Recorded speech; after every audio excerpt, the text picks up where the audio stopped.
And then, sir, from behind this metal creature, there appeared another creature. It was so radically different from the great creatures in that it looked exactly like an earthly human being. It had a pink skin like that of a white woman.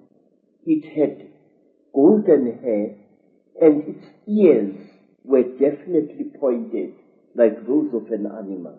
Its eyes were slightly slanting. They were pale, pale blue, and never once did they blink.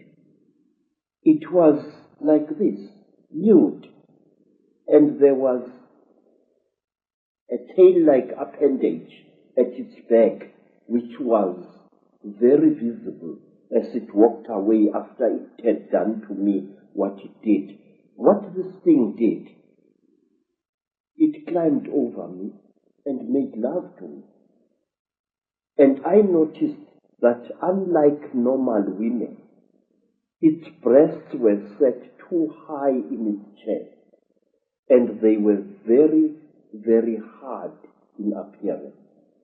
And that here, the pubic hair as well as the hair in the armpits was a fiery red, as if it had been dyed. And this thing didn't even blink. Its eyes were just like this, looking at you as if there was no liquid in the eye. Just an unblinking, terrible stare. And it was a small creature, about the size of a 16-year-old girl. But it was very, very heavy as it sat on top of me. And there was no emotion in that whole nonsense. There was no,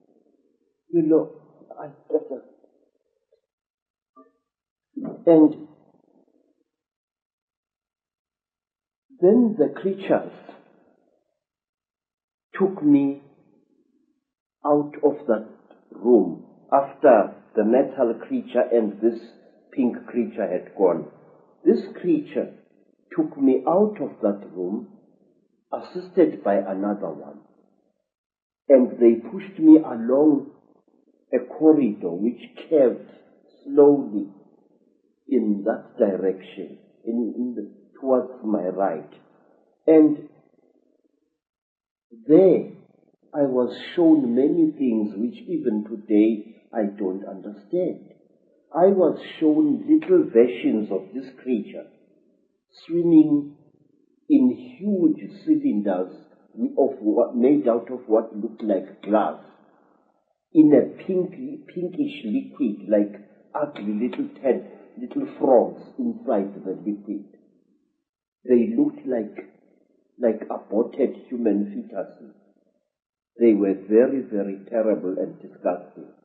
And then we came to another room, and there I saw a number of people undergoing the same torture that I had undergone. One particular person whom I passed very close to was a white man, definitely a European, with a yellowish beard and moustache and long, straggly blood-crusted hair. This man looked into my eyes and I looked into his eyes, and we were so close we were as I went past him. Then, to cut a long story short, I found myself in the bush again. But I was wearing only my shirt. My boots were gone, and so was my trousers. So I took off my shirt and wore it around my waist as a loincloth. And I started traveling, not knowing really in which direction I was going. Then I came to a track, and I walked along that, And some time later, I saw people coming towards me. It was a group of young men and young women, Mashona people, and they were going to a trading store I later learned. I asked them where Elizabeth Moyo's homestead was, and they directed me to it, but they kept a safe distance away from me. And later I learned why. I was carrying a horrible, non-human smell upon me. When at long last I came to Mrs. Moyo's village, all the dogs in that place went hysterical. They came at me in a pack, wanting to tear me to pieces, and only the villagers managed to save my life there. Mrs. Moyo asked me where I had been, and I said I did not know. And then she said, I know you had been taken by the little ones. I said, yes. I cannot understand. She said, you must not try to understand. You were chosen by the gods as a living sacrifice. So don't even try to talk about this. But how could I not talk about it? I wanted to understand what had been done to me, by whom and why. Even now, sir, I still want to understand what it was all about. And many years later, I met a remarkable white woman, Elizabeth Clara, a famous South African woman who had worked for British intelligence during the war, and who, we are told, had been impregnated by a being from the stars, Icke. I asked Elizabeth what was the meaning of the strange thing which was done to me, because since that time I had come across many black people, well over 200, who had been through the same torture as I had come across many black as well as Cape-colored women who had been mysteriously impregnated by the same creatures that I had gone through the hands of. And let me tell you one other interesting thing before I forget.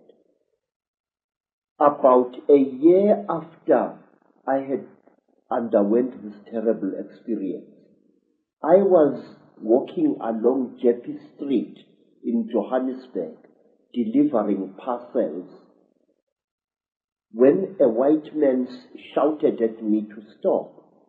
I stopped. I thought he was a policeman wanting to arrest me for some reason.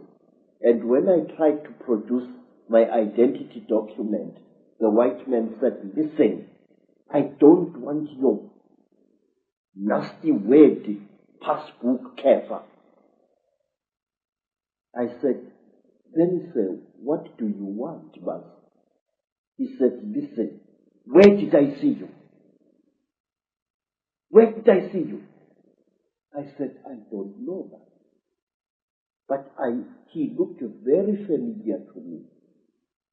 And then he said, listen, don't bullshit me, man. Where did I see you? Where did you and I meet? Then I said to him, I saw you in Rhodesia, in a certain place.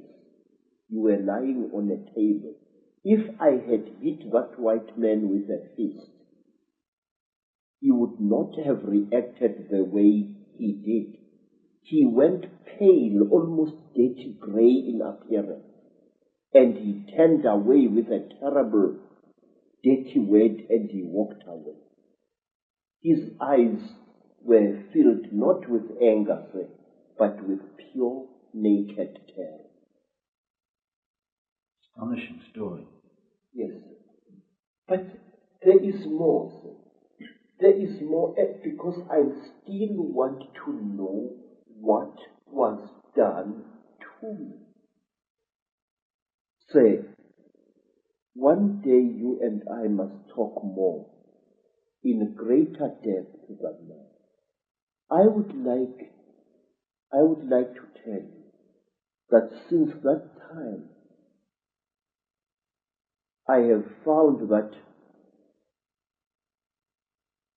I know things that a man of my standard of education shouldn't know. These hands, and those who know me can confirm, these hands not only have made these sculptures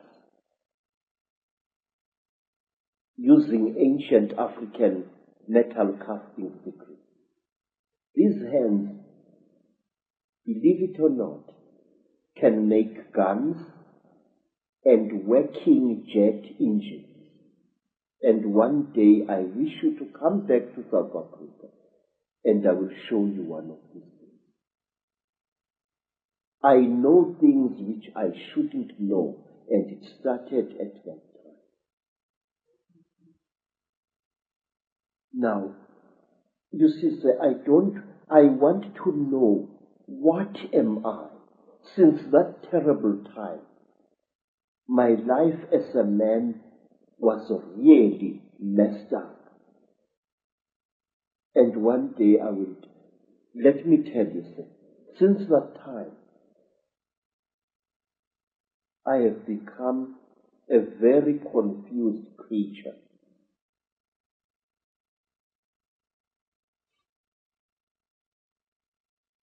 It's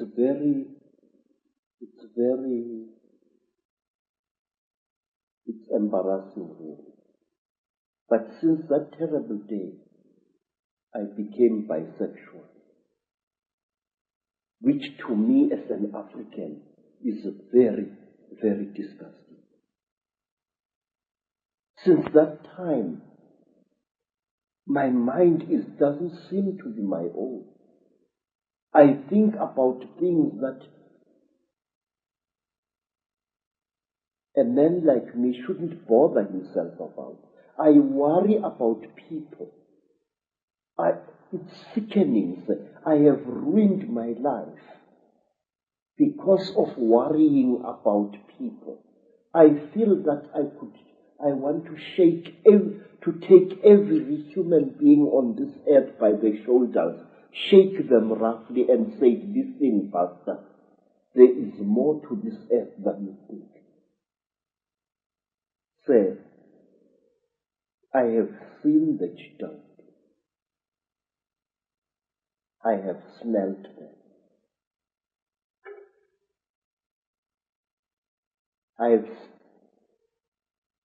I've had personal experience of these. And there are people who claim that these creatures are gods. There are people, sir, who claim that these creatures are experimenting on us. That is a lot of rubbish. These creatures are harvesting us. These creatures are not aliens, Mr. Icke. These creatures are sexually compatible with our women. And what does that tell you? It tells you that they came from here. They are part of us. And this makes them all the more dangerous. They know us very, very, very well. They know the great weaknesses of our minds, just as they know the great strengths of our minds. They operate in what I call the gray area of human existence, that side of our lives which we don't want to acknowledge the existence of. They create, African tradition says that the Chitauri, where they engaged God himself in a terrible war, and God defeated them, the real God, Nkulunkulu, the Creator. God defeated them, and He closed their mouths so that they are unable to talk or to eat food anymore. But we are told, sir, that the Chitawuli fatten on the energy that we human beings give them. They make us to fight each